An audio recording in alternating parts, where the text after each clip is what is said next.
Bismillahirrahmanirrahim. Assalamualaikum warahmatullahi wabarakatuh.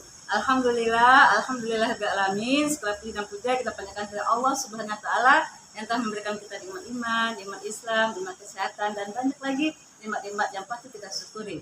Salawat beri salam semoga tercurah pada junjungan kita dan besar Muhammad sallallahu alaihi wasallam. Alhamdulillah kita bertemu kembali dalam kajian Islam secara online yang diselenggarakan oleh Yayasan Bunyan Jakarta. Baik, agar kajian ini berkah berkah, rahmat dari Allah Subhanahu wa taala, kita buka sama-sama dengan baca basmalah. Bismillahirrahmanirrahim. Adapun tema kita hari ini adalah malu menggambarkan kualitas keimanan seorang muslim. Jadi rasa malu itu bisa menggambarkan kualitas keimanan seorang muslim. Malu atau sifat malu perasaan yang membentengi seseorang dari melakukan yang rendah atau kurang sopan. Jadi dengan sifat malu ini bisa membentengi seseorang agar tidak melakukan perbuatan-perbuatan yang rendah atau yang tercela. Agama Islam memerintahkan ya pemeluknya memiliki sifat malu. Karena apa? Karena meningkatkan akhlak seseorang. Jadi kenapa dalam Islam itu diarahkan kita memiliki sifat malu? Karena sifat malu ini akan meningkatkan akhlak seseorang menjadi lebih tinggi. Orang yang tidak memiliki sifat malu, akhlaknya akan rendah dan tidak mampu mengendalikan hawa nafsunya. Makanya dalam Islam itu kenapa kita memiliki rasa malu? Supaya kita memiliki akhlak yang tinggi, ya. Nah, dengan akhlak yang tinggi ini kita bisa mengendalikan diri kita, bisa mengendalikan hawa nafsu kita.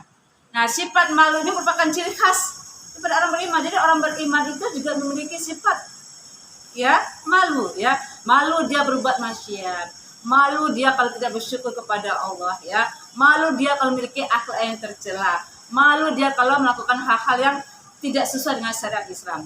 Bahkan dikatakan juga ya, sifat malu ini merupakan cabang daripada iman, ya. Maka di sini dikatakan orang yang beriman pasti memiliki sifat malu dalam menjalani kehidupannya. Orang yang tidak memiliki rasa malu berarti seseorang itu bisa dikatakan tidak memiliki iman, ya. Karena apa? Karena di sini dikatakan bahwasanya Rasulullah SAW bersabda, ya, iman itu lebih dari 70 atau 60 cabang iman yang tertinggi adalah mengucapkan kalimat la ilaha illallah, dan cabang iman yang terendah adalah membuang gangguan duri dari jalan. Dan rasa malu merupakan cabang dari iman. Hadis riwayat Bukhari Muslim. Jadi di sini bisa kita pahami si rasa malu merupakan bagian cabang dari iman. Jadi malu dan iman tidak bisa dilepaskan. Tidak mungkin seseorang itu kalau dia lagi berbuat maksiat itu bisa jadi imannya lagi dicabut. Bisa jadi rasa malunya itu kurang, ya.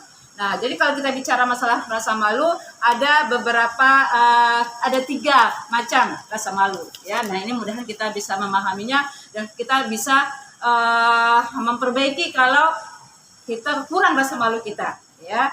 Yang pertama adalah sifat rasa malu kepada diri sendiri. Kenapa dikatakan memiliki sifat rasa malu terhadap diri sendiri?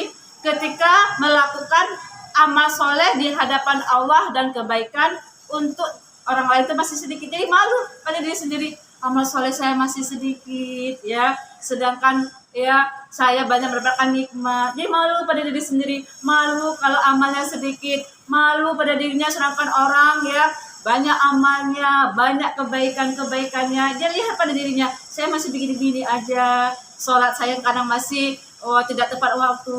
Orang lain kadang puasa sunat Senin Kamis, puasa kadang masih aja jarang puasanya. Orang lain mungkin tahajud, saya masih jarang tahajud. Jadi ada punya rasa malu ya pada diri sendiri ketika dia melihat orang lain lebih banyak amal solehnya. Sehingga dengan memiliki rasa malu pada diri sendiri, dia berusaha memperbaiki dirinya, berusaha meningkatkan keimanannya, berusaha meningkatkan amal solehnya. Jadi ada rasa malu pada diri sendiri yang sifatnya positif, memotivasi diri agar menjadi lebih baik lagi, melihat sesuatu hal orang yang lebih baik dari segi amalnya, akhlaknya, ya, atau ibadahnya, dia berusaha memacu dirinya, memotivasi dirinya untuk lebih banyak beramal soleh lagi. Itu rasa malu yang pertama pada diri sendiri yang memotivasi lebih baik lagi. Yang kedua juga adalah rasa malu kepada sesama manusia. Ini juga harus kita lakukan, ya. Karena apa? Karena ini penting agar kita tidak ada, ya, kalau kita tidak punya rasa malu pada manusia, nanti kita akan melanggar, ya, aturan-aturan hidup di masyarakat, ya, mengambil hak-hak orang lain, ya. Kemudian setelah itu berkata yang tidak baik, memiliki akhlak-akhlak yang tercela di tengah masyarakat, itu akan menjadi sesuatu hal yang tidak baik. Akhlak-akhlak yang tercela akan juga merusak pergaulan, akan juga merusak persahabatan. Ayo ya, maka rasa malu ini harus kita lakukan di tengah-tengah masyarakat, di tengah sesama manusia.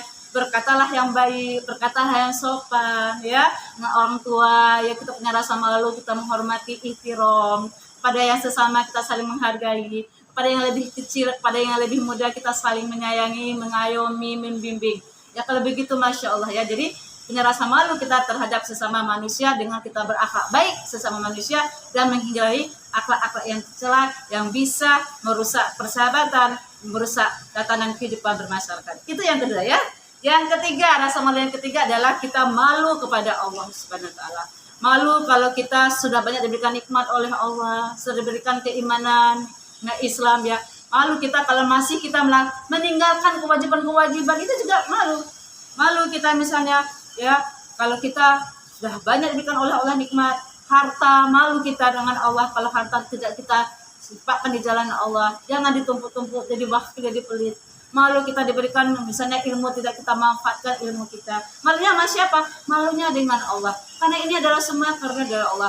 Malu kita ketika kita punya jabatan tertentu tapi kita tidak bisa melakukan apa-apa dan jabatan kita. Beramal makruhlah dengan jabatan kita. Bisa mengajak orang lain untuk berbuat kebaikan, bisa mengajak orang lain untuk melakukan hal-hal yang baik yang Allah ridhoi. Nah, jadi malu di hadapan Allah, malu sifat malu di hadapan Allah, sehingga malu juga dia berbuat maksiat. Orang yang memiliki rasa malu di hadapan Allah, malu dia berbuat maksiat. Karena apa? Karena dia tahu Allah menyaksikannya, Allah melihatnya, Allah akan terus mengawasinya.